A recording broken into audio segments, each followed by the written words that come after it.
जी ने कहा कि सिर्फ जो अम्बेडकर थे वो किसी एक फील्ड या पर्टिकुलर एरिया के लीडर नहीं थे, पर सारी फील्ड के थे। वो एंथ्रोपोलॉजिस्ट थे, फिलोसोफर थे, सोशलिस्ट थे, रैशनलिस्ट थे, बैरिस्टर बाय प्रोफेशन थे और first law minister of India थे। इसके अलावा Ambedkar ji he was not only against the caste discrimination but also against the gender discrimination and इसीलिए उन्होंने काफ़ी फील्ड में काम करा है। लेकिन अभी मैं जिस एक्सपेक्ट पे बात करना चाहूँगी आप सबके सामने, क्योंकि गर्ल्स हॉस्टल है, तो मैं सबसे पहले ये चाहूँगी कि आप गर्ल्स अपने राइट के बारे में जानें। हर रोज़ हम अपने राइट एक्सरसाइज तो कर लेते हैं, पर वो राइट्स आए कहाँ से है? चलो कहाँ से आए वो तो पता है, पर कैसे आए हैं उस राइट्स को हासिल करने में हमारे जैसे लोगों ने, महिलाओं ने कितनी लड़ाइयाँ लड़ी है, या हमारे महापुरुष बाबा साहेब ने और बाकी लोगों ने कितनी लड़ाइयाँ लड़ी है। अगर हम महिलाएं, क्योंकि आज हम सब हॉस्टल में रह रही हैं,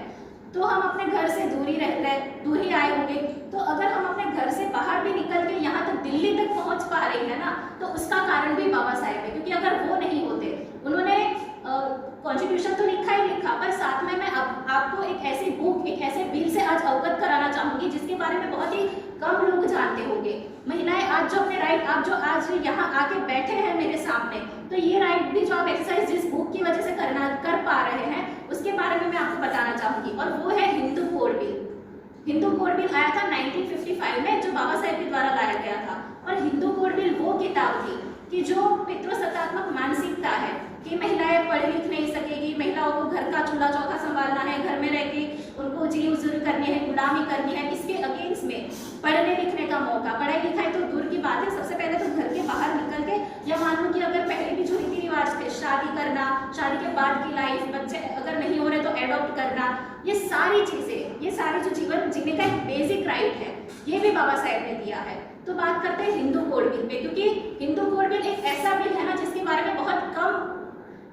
नॉलेज दिया जाता है। इसका रीजन ये है कि जब उस टाइम पे हिंदू कोड बिल लाया गया था 1955 में, तभी भी इसका अपोज संसद पार्लियामेंट में भी हुआ था और पार्लियामेंट के बाहर भी इसका विरोध हुआ था, जिसकी वजह से जवाहरलाल नेहरू जी को हिंदू कोड बिल 4 पार्ट में डिवाइड करके लाना पड़ा। अब जैसे कि मैं लॉ स्टूडेंट हूँ, तो लॉ में हमें अलग अलग लॉज एक्ट पढ़ाए जाते हैं, जिसमें है हिंदू मैरिज एक्ट, जो महिलाओं से रिलेटेड है, मैं अभी उसकी ही बात करूंगी। Hindu marriage act, Hindu succession act, Hindu adoption and maintenance act, ये सारे एक्ट्स बाबा साहेब ने ही लिखे थे। और ये जो तीनों एक्ट्स है वो आए ही हिंदू कोड बिल से थे, क्योंकि वो हिंदू कोड बिल एक साथ अगर वो उस टाइम पे ला देते, पास कर देते पार्लियामेंट से, तो बहुत विरोध होता। और उस टाइम पे पार्लियामेंट के बाहर भी, जैसे मैंने कहा कि विरोध हो रहा था, तो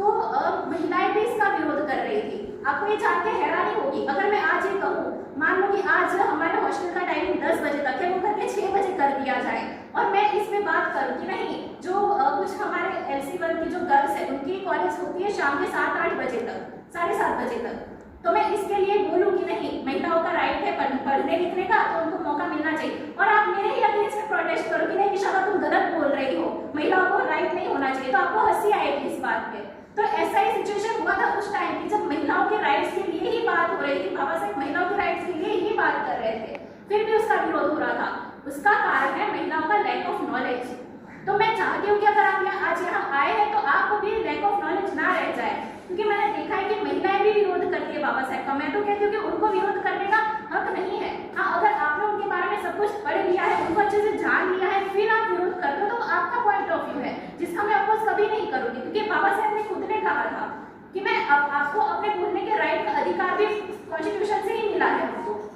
तो मैं उसका विरोध नहीं करूँगी। लेकिन अगर आप क्योंकि हमारे पूर्वज विरोध करते आए हैं, क्योंकि हमारे जैसे लोग विरोध करें इसीलिए हम विरोध करें, तो ये चीज गलत है। आप उनके बारे में जानिए, उनके बारे में पढ़िए और फिर अपना व्यू दीजिए, क्योंकि आज जैसा मैंने पहले भी कहा कि हम अगर यहाँ आके बैठ पा रहे हैं, तो वो भी कॉन्स्टिट्यूशन और बाबा साहेब के लिए हिंदू कोड बिल की वजह से ही है। अब बात करते हैं हिस्ट्री की। जैसे कि पहले मैंने कहा कि जो हमारा हिंदू मैरिज एक्ट आया 1955,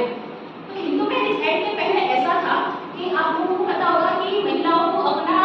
ग्रुप चुनने का भी, चूज करने का भी अधिकार नहीं था। जो हिंदू मैरिज एक्ट के थ्रू महिलाओं को अधिकार मिला कि वो अपना ग्रुप खुद चूज कर सकती है, वो खुद तय कर सकती है कि उसको किसके साथ शादी करनी है नहीं करनी है। फिर आता है, पहले जैसे हमें पता होगा कि पेट्रियार्कल माइंडसेट जो था कि जो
जो हिस्सा मांग पा रही है कि नहीं, अगर आपने आपके बच्चे इक्वल है, इक्वल पोजीशन में, तो जो राइट मिल रहा है वही मुझे मिलना चाहिए, या हम अपना जो राइट क्लेम कर पा रही है, तो वो भी हिंदू सक्सेशन एक्ट में जो जितने भी कानून लिखे हैं वो भी हिंदू कोड बिल से ही आए हैं। तो ये सारी चीजें, फिर आता है वोट का अधिकार, ये तो सबसे मेन अधिकार है, क्योंकि हम पढ़े लिखे तो हम वोट का राइट अच्छे से समझते हैं।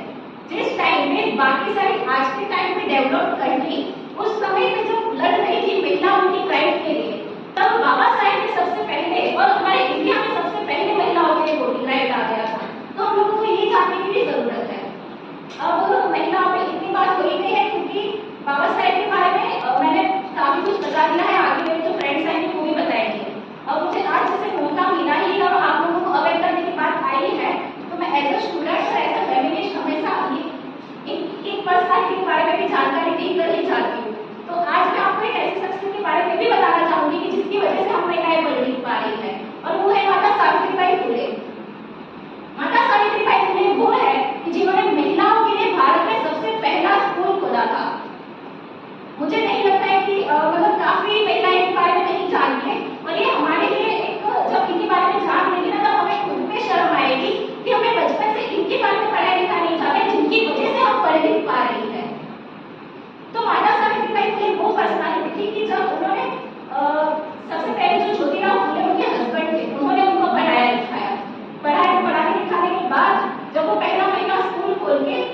स्कूल पढ़ाने के लिए जाती थी महिलाओं को, सबसे ज्यादा विरोध किया गया था उनका। अब मान लो कोई टीचर प्रोफेसर आज जा रहे हैं पढ़ाने के लिए, उन्हें एक बार टीचर को पर फेंक दिया जाए तो वो अपने राइट क्लेम करके ना कि ये तो मेरे सेल्फ रिस्पेक्ट का अपमान हुआ है, ये वो। तो इस वजह से, लेकिन उस टाइम पे कि जब महिलाओं की पढ़ाई का सख्त विरोध किया जाता था, तब सावित्रीबाई फुले ने ये अपने ऊपर कीचड़ गोबर वो रोज साड़ियां लेके जाती थी स्कूल में पढ़ाने के लिए, क्योंकि उनको पता था कि जो पितृसत्तात्मक मानसिकता वाले लोग हैं वो सहन नहीं कर पाएंगे और उन्हें कीचड़ गोबर फेंकेंगे, और इस वजह से उनकी साड़ी खराब हो जाती थी, जिस वजह से वो दूसरी साड़ी पहन के फिर बच्चियों को पढ़ाती। ऐसे करके हमारी भारत में महिलाओं की पढ़ाई शुरू हुई।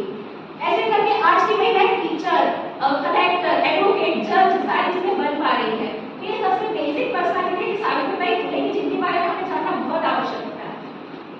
और ज्यादा बात ना करते हुए मैं जैसे ही बीच बीच में आपको और भी बताना चाहूंगी, और मैं आशा रखती हूँ कि आपको आज ये पता लगा होगा कि बाबा साहेब सिर्फ और सिर्फ कॉन्स्टिट्यूशन, भारत कॉन्स्टिट्यूशन नहीं थे, और सिर्फ और सिर्फ दलित लीडर नहीं थे, बल्कि वो हर एक महिलाओं के लिए लीडर थे, कि जिन महिलाओं को आज बाहर घर से बाहर आके पढ़ने का मौका मिल रहा है। तो थैंक यू सो मच, आप लोगों ने मुझे सुना। जय भारत।